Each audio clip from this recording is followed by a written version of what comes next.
Привет, друзья! G'day guys, how's it going? Welcome to another Soviet lens review. Today we're going to be taking a look at this, the Jupiter 37A, Jupiter 37A 135mm f3.5 lens. It is an absolute banger, one of my favorite Soviet lenses that I own, one of my favorite lenses that I own overall. Absolutely fantastic. But first off, before we do that, a little bit of history about the lens. This one was manufactured in 1979.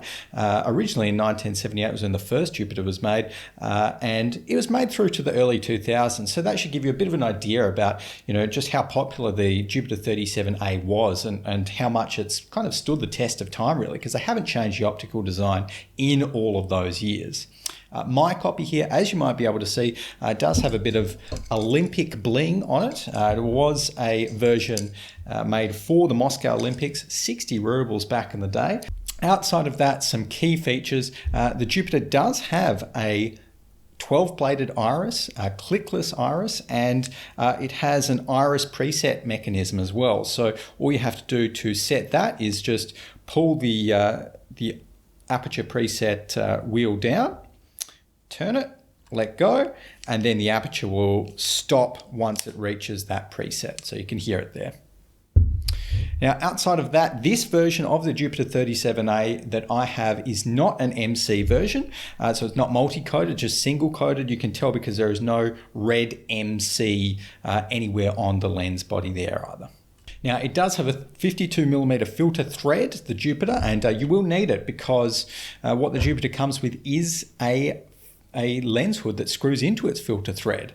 And one of the great things about the non-MC version, and only the non-MC version, is that the lens hood here, it actually can screw in obviously normally as a lens hood, just like that. But also they made it so you can actually screw it in the opposite way and save that much space in the lens case. So it's actually a very portable, very nifty 135mm. Outside of that, the optical scheme for the Jupiter was based off a Carl Zeiss Sonnar design, but the number of elements, 4 elements in 3 groups, was the same, except the Russian lens engineers or the Soviet lens engineers of the time had to actually do all the maths again. But there you go. So I think it's time to jump into the lens and take a look at some pictures. Okay, first up, some sharpness tests.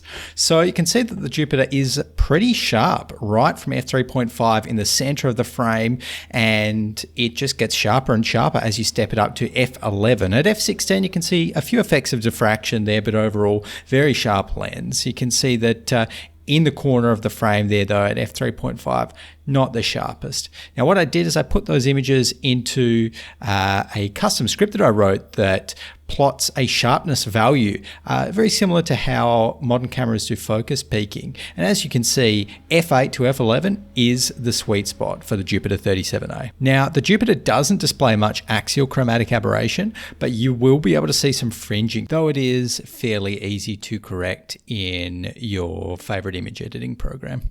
Now, with flares, even with the lens hood, you don't want a strong light behind the Jupiter. It will ruin the image and, just decreases the contrast and makes it fairly unusable. The Jupiter does create some nice looking flares though, and some really nice sun stars thanks to its 12-blade aperture. The Jupiter's best feature though might be its bokeh. It is so soft, so smooth, so circular, right from f3.5 through to f22.